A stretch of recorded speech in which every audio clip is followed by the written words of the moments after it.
Guys, ito na yung aking pinaka-filter at sasalain ko na yung aking ginawang tsaa.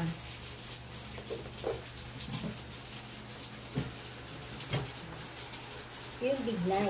Bignay at luyang dilaw.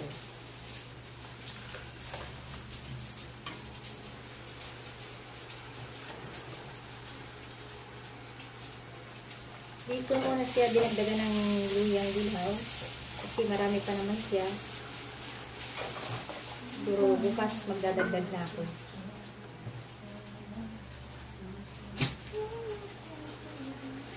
Kasanin ko naman dito dahil ako umiinom din yan.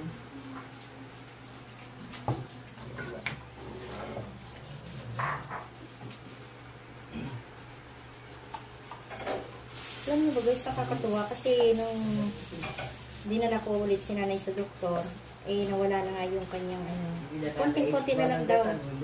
Konting-konti na lang daw yung kanyang puro laro at alam. creatinine at hindi na, wala na sa bato. Ayan, nalinis na siya. Takbo na.